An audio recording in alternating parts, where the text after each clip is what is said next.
সফর বা ভ্রমণ মানুষের ঘুমন্ত বিবেককে জাগ্রত করে। আপনি যত বেশি ঘুরবেন তত বেশি শিখবেন, জ্ঞানীরাই বলে গেছেন।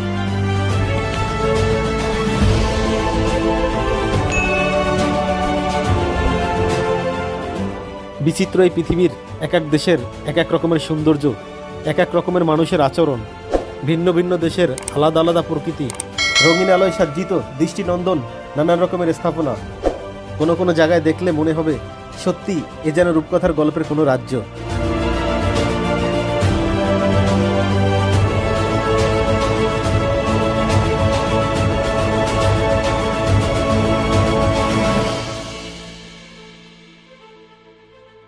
হ্যালো ভিউয়ার্স, আসসালামু আলাইকুম। আশা করি সবাই ভালো আছেন। ভ্রমণ পিপাসুদের চোখে এশিয়া মহাদেশের সবচেয়ে সুন্দর 8টি দেশ একত্রে ভ্রমণের গল্প ও অভিজ্ঞতা নিয়ে হাজির হয়েছে আপনাদের সামনে।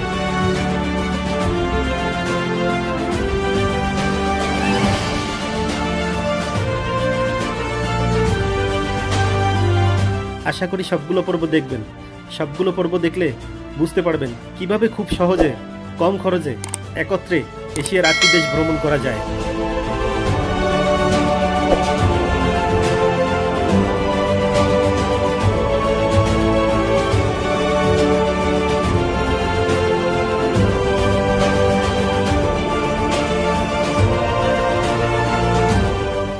আধুনিক সভ্যতার দৃষ্টিনন্দন শহর থাইল্যান্ড, মালয়েশিয়া ও সিঙ্গাপুর, এবং ঐতিহাসিক সভ্যতার রূপকথার জগতের শহর কম্বোডিয়া ও ভিয়েতনামের বিভিন্ন দর্শনীয় জায়গা ঘুরবো, ফিরবো, জানবো, শুনবো, দেখবো এবং আপনাদের দেখানোর চেষ্টা করব নানান রকমের অভিজ্ঞতা।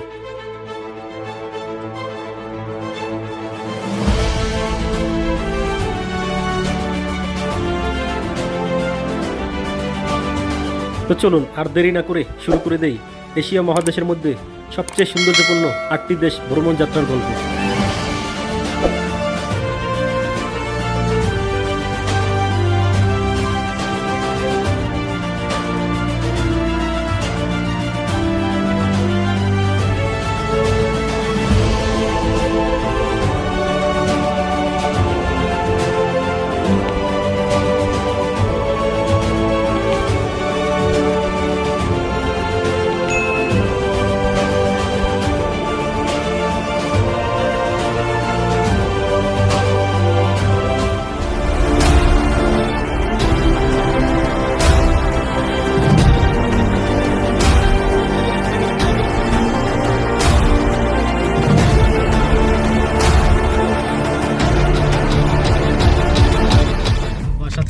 বের হয়ে নামলাম। এখন টাইম হচ্ছে 9টা আর আমার ফ্লাইট হচ্ছে 12:50। ড্রাইভার জাফর ভাই, তো হায়দান ভাই, আসসালামু আলাইকুম। তো জাফর ভাই আমাকে এয়ারপোর্ট দিয়ে আসবে, আমি দেখানোর চেষ্টা করবো কিভাবে সোজাই কিভাবে আমি পুরো দেশে একত্রে ট্রাভেল করলে কোনো প্রবলেম হয় না। আশা করি আপনারা কিছুটা হলেও বুঝতে পারবেন। আজকে বিপিএল খেলা চলতেছে, তো ওই জন্য রাস্তায় জ্যাম আছে।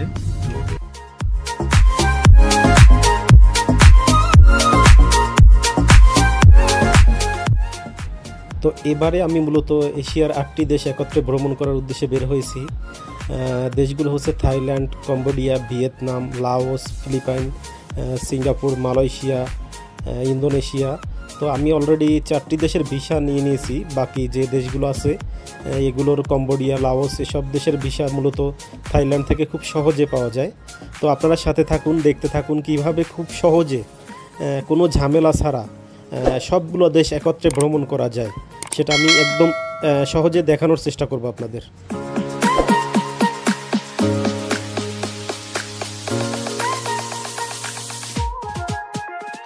এবারে আমার লম্বা সফরসঙ্গী হিসেবে সাথে আছে পাথরঘাটা উপজেলা ছাত্রলীগের সাবেক সভাপতি, উপজেলা ভাইস চেয়ারম্যান জনাব হাফিজুর রহমান সোহাগ ভাই। ভাই আপনার অনুভূতিটা বলেন কেমন? আমরা এখন থাইল্যান্ডের উদ্দেশ্যে রওনা দিচ্ছি। বিএস ভাই গাড়ি নিয়ে এসেছে। এখন এখান থেকে উত্তর নিকুঞ্জ থেকে ইনশাআল্লাহ আপনারা আমাদের জন্য দোয়া করবেন যাতে আমরা সহি সালামতে পৌঁছাতে পারি। ঢাকা থেকে আজকে আমরা থাইল্যান্ডে যাচ্ছি। থাইল্যান্ড থেকে কালকে আমরা ইনশাআল্লাহ কম্বোডিয়া এবং লাওসের ভিসার জন্য ট্রাই করব, দেন ফিলিপাইন।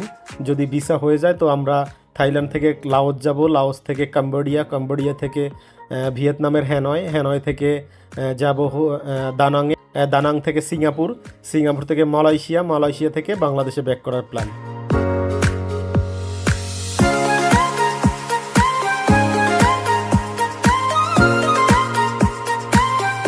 আমরা অলরেডি হযরত শাহজালাল আন্তর্জাতিক বিমানবন্দরের ভিতরে প্রবেশ করলাম, আর এখন আমরা বোর্ডিং পাস নেওয়ার জন্য কাউন্টারে যাব। তো এয়ার এশিয়ার কাউন্টারটা একটু খুঁজে নিতে হবে। আমি এই মুহূর্তে এখন দাঁড়িয়ে আছি এয়ার এশিয়া কাউন্টারের সামনে, আর এখান থেকে আমি ঢাকা টু ব্যাংকক যে ফ্লাইট আমার, সেই ফ্লাইটের টিকিটটি সংগ্রহ করব, তারপর ইমিগ্রেশনে যাব। আপনার সাথে থাকুন, দেখাচ্ছি। তো এখানে অলরেডি চেক ইন শুরু হয়েছে, এই যে ব্যাংকক এয়ার এশিয়া। চেক ইনের জন্য লাইনে আছি আমরা, বেশি লম্বা লাইন নেই, 3-4 জন আছে। ইমিগ্রেশন শেষ করলাম, এখন হচ্ছে ভিআইপি লাউঞ্জে যাব খাওয়ার জন্য, ক্রেডিট কার্ড আছে আমার যেহেতু। আর ইমিগ্রেশনে কোনো ধরনের কোনো ঝামেলা নেই, যতটা শুনছি আসলে কিছুই না। ইমিগ্রেশনে মূলত আমি বুদ্ধি করে যে দেশের ভিসা নেই সে দেশটা আমি হাইড করছি, এবং যে দেশের ভিসা আছে সেইটা বলছি, টিকিট দেখাইছি, হোটেল বুকিং দেখাইছি, ব্যাস সহজেই ছেড়ে দিয়েছে। তো আমরা ডিনার করব। ইউসিবি লাউঞ্জ, এটা হচ্ছে বাইহেরি লাউঞ্জ, আর এটা হচ্ছে স্কাই লাউঞ্জ। এটা হচ্ছে ইস্টার্ন ব্যাংকের স্কাই লাউঞ্জ, আর আমার কাছে ব্র্যাক ব্যাংকের কার্ড আছে, তারপর সিটি ব্যাংকের আছে, কিন্তু ইস্টার্ন ব্যাংকের কার্ডের ফ্যাসিলিটিটা এখানে। তো আমার কাছে আসলে এই যে স্কাই লাউঞ্জের খাবারটা খুব ভালো লাগে। খাবারগুলো সম্পূর্ণ চাইনিজ স্টাইলের এবং মানসম্মত, স্বাস্থ্যসম্মত খাবার, আর সব আইটেমগুলো বুফে, আপনি যত ইচ্ছা খেতে পারবেন। তো আপনারা যারা বাইরে যাবেন অবশ্যই এই যে খাবারটা কখনো মিস করবেন না, এটা খেয়ে নেবেন। আমি সব সময় গেলে এখানে খেয়ে নেই। আর একটা কার্ডে 2 জন খাওয়া যায়, একটা ক্রেডিট কার্ডে 2 জন খেতে পারবেন, একজনের সাথে একজন ফ্রি।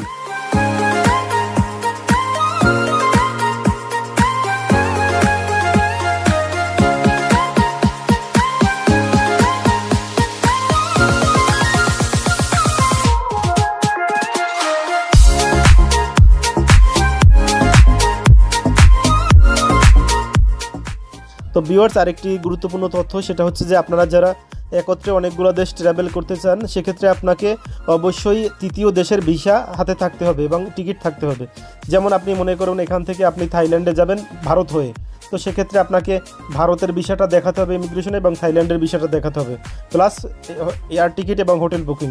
তাহলে ইমিগ্রেশনে কোনো ঝামেলাই করবে না, নয়তো ইমিগ্রেশনে অনেক ধরনের ঝামেলা করবে এবং যেতেও পারবেন না। তো আমি যেটা দেখছি যে আসলে কোনো ঝামেলা হয় না। তো ইমিগ্রেশনে আসার পরে যেটা হয়েছে যে আমাদের কোনো হ্যাসেল হয় নাই, কোনো ধরনের ঝামেলাই হয় না। আমরা শুধু জিজ্ঞেস করতে কোথায় যাবেন, ব্যাংকক যাবেন, কোথায় ভিয়েতনাম। তো ভিয়েতনাম থেকে যে রিটার্নটা জিজ্ঞেস করতে, রিটার্ন করানো হচ্ছে। তখন আমি বলছি কোনো প্রবলেম হয় না। আপনারা যারা ভিডিও দেখেন অনেক কিছু অনেকভাবে ভয় দেখায়, কিন্তু এগুলো ভয়ের কিছু নাই। আপনারা ইজিলি 8-10টা দেশ একটার সাথে ট্রাভেল করতে পারবেন, কোথাও কোনো প্রবলেম হয় না। আমরা ইমিগ্রেশন শেষ করে এই যে এখন স্কাই লাউঞ্জে আছি। আমি যেহেতু ইস্টার্ন ব্যাংকের ক্রেডিট কার্ড হোল্ডার, তো আমি এখানে বসে খেতে পারবো ফ্রি, একদম খাবারটা ভালো।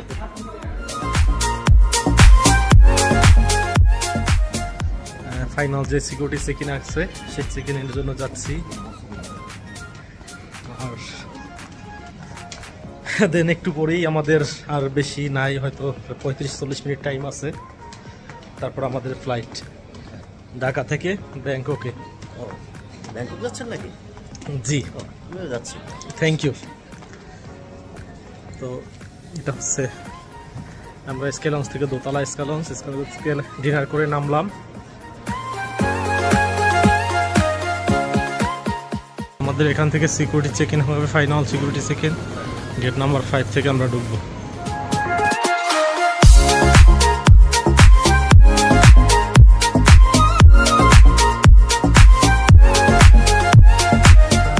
করে আমরা যাব থাইল্যান্ডে, ব্যাংককের জনলাম ইন্টারন্যাশনাল এয়ারপোর্টে।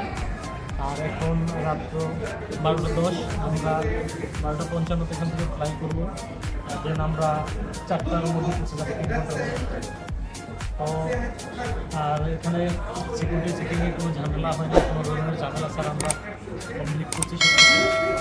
তো আমরা সব সিকিউরিটি চেকিং কমপ্লিট করে অলরেডি ওয়েট করতেছি এখন ফ্লাই করার জন্য। তো আমাদের ভাইস চেয়ারম্যান হাফিজ ভাই, আপনার আসলে কোনো ঝামেলা হয়েছে কিনা, কোথাও মনে করছেন কিনা? না, আসলে বাংলাদেশি পুলিশ অনেক সময় নেগেটিভভাবে উপস্থাপনা করে, কিন্তু সত্যিকার হচ্ছে আমি এর আগেও কয়েকটা দেশ ভ্রমণ করেছি, কিন্তু কখনোই আমি বাংলাদেশি পুলিশ ইমিগ্রেশনে কখনোই আমি সমস্যায় পড়িনি।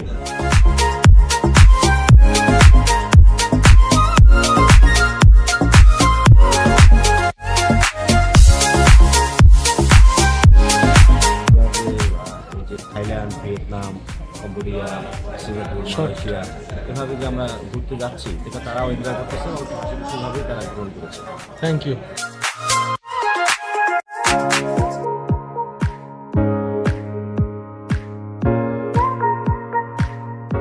আমরা বিমানের ভিতরে একে একে প্রবেশ করতেছি, আর এটা হচ্ছে এয়ার এশিয়ার বোয়িং 320 এয়ারক্রাফট। তো এটাই করে আমরা ঢাকা থেকে থাইল্যান্ডের যে ডং মাং ইন্টারন্যাশনাল এয়ারপোর্ট সেখানে পৌঁছাবো। হয়তো 2 থেকে 2.5 ঘন্টা সময় লাগবে। তো আপনারা সাথে থাকুন। আর বিমানের ভিতরের দৃশ্যটা দেখতে পাচ্ছেন, অনেক সুন্দর, বিমানটা মোটামুটি সুন্দর আছে। অনেক কম বাজেটের মধ্যে ট্রাভেল করতে চাইলে এয়ার এশিয়ার বিকল্প আসলে কিছুই নাই।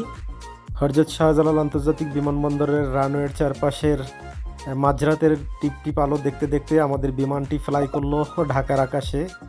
আর আমরা বিদায় জানালাম বাংলাদেশকে, চলে যাচ্ছি থাইল্যান্ডের উদ্দেশ্যে।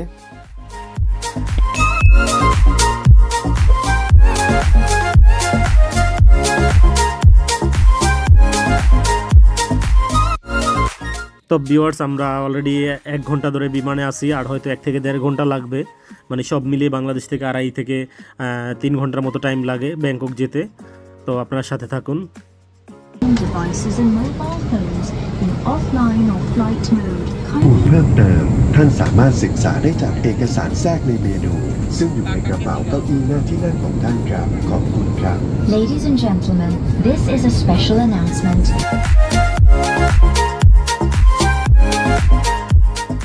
আর দেখতে দেখতে এরই মধ্যে আমরা চলে এলাম থাইল্যান্ডের রাজধানী ব্যাংককের আকাশে। তো আলহামদুলিল্লাহ কোনো রকম ঝামেলা ছাড়াই আমরা সুন্দরভাবে পৌঁছে গেলাম থাইল্যান্ডের মাটিতে। আর এই বাসে করে আমরা এখন সামনে এয়ারপোর্টের ভিতরের দিকে যাব।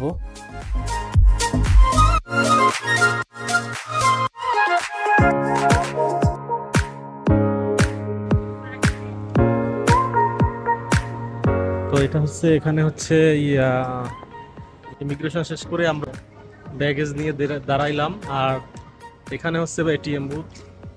তো আমরা 500 বাত তুললাম, 500 বাত তুললাম, 200 দাঁড়ান আমি দেখে 220 বাত চার্জ কাটছে। একটু ভালো করে 500 বাত তুলতে 220 বাত চার্জ। টাকার 800-900, হ্যাঁ 800 টাকার মতো, 3 টাকা 75 টাকা, 3 টাকা 50 পয়সা, 800 টাকার মতো চার্জ কাটা হয়েছে। তো এই হলো অবস্থা। তো থাইল্যান্ডে যারা আসবেন মূলত ডলারের পাশাপাশি অল্প কিছু বাত নিয়ে আসবেন, কারণ বাত যদি না নিয়ে আসেন আপনি ক্রেডিট কার্ড থেকে তুলতে গেলে এখানে একবার ট্রানজ্যাকশন করলে 220 বাত করে চার্জ কাট হয়। তো 220 বাত মানে বাংলাদেশে 800 টাকার উপরে খরচ হয়ে যায়। তো বাংলাদেশ টাইম রাত্র 12টা 5:50 ফ্লাই করলাম, আর থাইল্যান্ডের টাইম এখন হচ্ছে রাত্র 4টা, এখন লোকাল টাইম রাত 4টা। তাই বৈশা ওয়েট করতেছি, যে অনেকে ওয়েট করতেছে এখানে বৈশা। একটু পরে বের হবো, যেহেতু অন্ধকার বাইরে, আমরা একটু দূরে যাব, সেজন্য একটু ওয়েট করতেছি।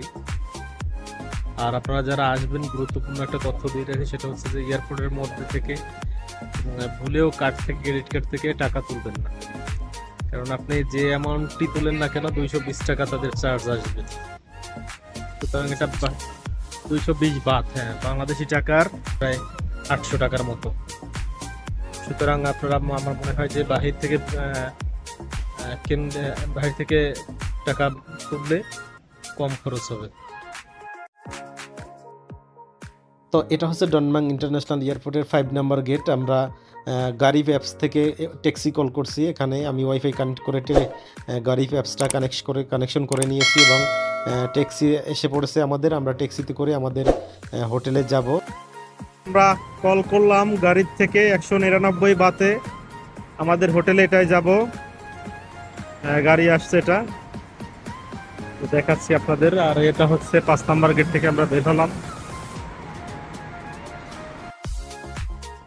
তো আমাদের ইমিগ্রেশনে আসলে আলহামদুলিল্লাহ কোনো ঝামেলাই হয় নাই। জাস্ট ইমিগ্রেশনে গেলাম, জিজ্ঞাসা করলে কেন আসছেন, ট্যুরিস্টে আসছি। এখান থেকে রিটার্নের টিকিটটা দেখতে চাইলো। আমরা এখান থেকে ভিয়েতনামের টিকিট কাটা ছিল, সেটা শো করলাম। ভিয়েতনামের ভিসা দেখতে চাইলো, দেন পাসপোর্টে সিল দিয়ে দিল, আমরা চলে আসলাম। আর এখান থেকে ডনমাং থেকে আপনারা সব জায়গায় যেতে মেট্রো পাবেন। এখান থেকে যদি ট্যাক্সি না নেন, বাস আছে, মেট্রো আছে, যে কোনো কিছুতেই যেতে পারবেন।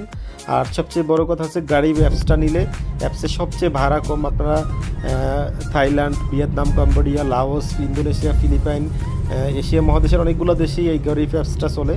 এই অ্যাপসটা খুব ভালো, অ্যাপসে অনেক ভাড়া কম আসে। আপনারা আসলে অবশ্যই অ্যাপসটা ইনস্টল করে নেবেন এবং খুব ইজিলি গাড়ি পাওয়া যায় অ্যাপসে।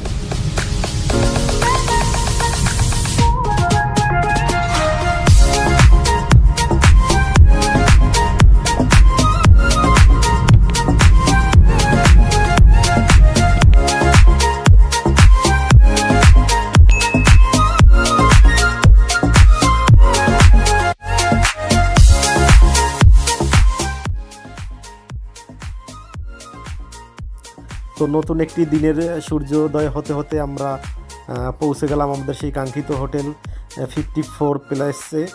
আর এটা আমরা অনলাইন থেকে এগোদা থেকে বুক দিয়েছিলাম। এটা আমাদের পার নাইটের জন্য পড়েছিল বাংলাদেশি টাকার 5,000 টাকার মতো, দুজনের জন্য 5,000 টাকার মতো। আমরা 4 রাতের জন্য এখানে বুক দিয়েছিলাম। তো ভিতরটা অনেক সুন্দর, ভিতরটা আপনাদের দেখাচ্ছি, সাথে থাকুন।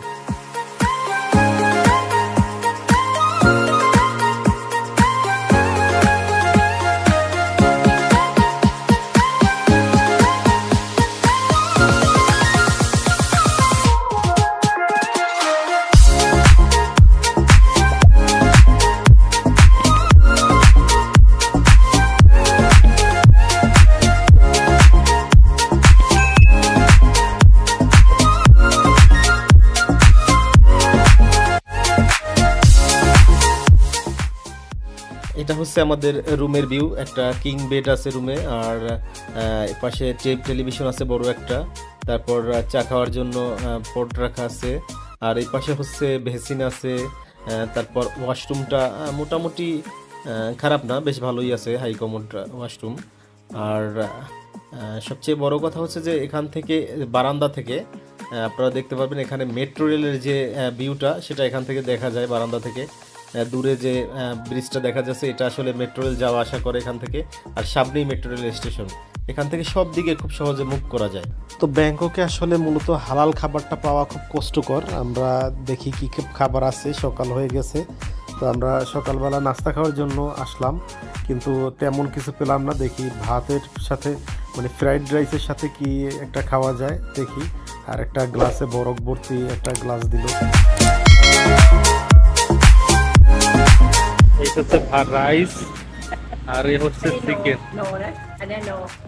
No no No, okay. And then chicken okay. Chicken chicken Okay, chicken okay. Yeah chicken chicken আর রাইস, ফ্রাইড রাইস হবে। আর হোটেলটা হচ্ছে আমাদের হোটেলের একদম পাশেই, এই যে রাস্তার পাশে।